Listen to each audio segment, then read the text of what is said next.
Issues Debate Club, where we will be discussing different forms of pollution. Today, Marcus here will be discussing soil pollution.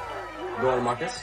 So of course we know soil pollution, which is things that's going on with the soil. We can also get them from many of places such as lakes, reservoirs, dams, pretty much anything with large bodies of water, which can also take such toxic chemicals and bring them into the soil, which that may or may not go into our fruits and vegetables that we consume.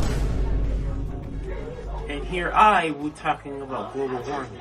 Global warming is a long-term issue caused by human activities.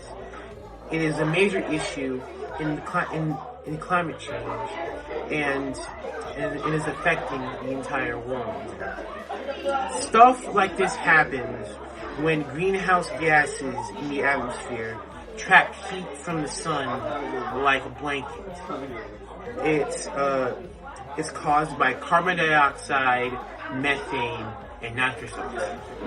It's caused by stuff like fossil fuels, burning coal, factories, etc.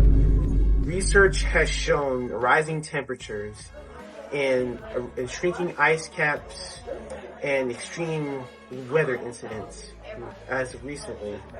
Human impact has caused major damage to the world and will continue unless prevented.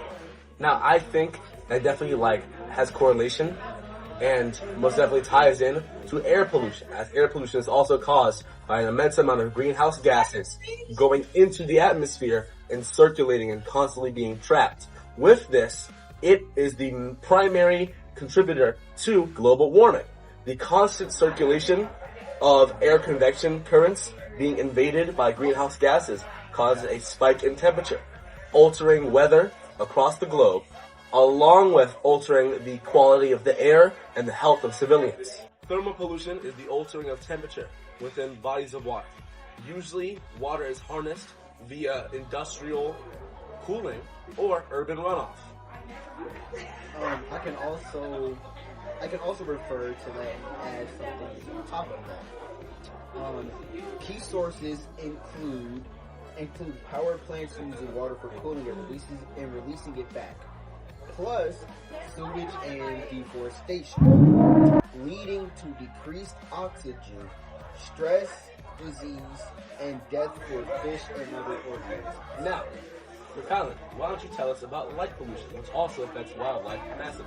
Oh yes, in urban areas, artificial light caused by city skylines can affect the natural darkness within an area, further obscuring the night sky, wasting energy and negatively affecting the masses of wildlife. Also true, there are also some major accidents or causes during light pollution, which it can also make stars invisible, which also somewhat makes it harder for people to drive at night or during the day.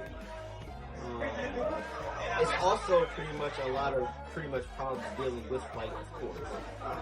And that's pretty much what I have to say about light pollution. Okay, Cougar, end of song. Tell us about noise pollution. Noise pollution is immensely harmful towards wildlife and humans.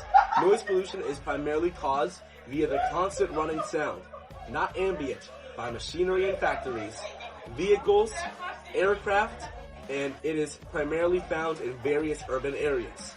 These urban areas are very, very prominent to see mental decline or a very, very crucial mental health crisis due to prolonged exposure to such sounds. However, this noise pollution is also weaponized via the U.S. military in something known as a long-range acoustic device, aka LRAD. LRAD is used primarily as psychological warfare in order to essentially weaponize sound at certain frequencies in order to disperse the protesters or to force enemy combatants out of hiding. And discussing exactly how pollution affects every single ecosystem and environment around this globe. Right.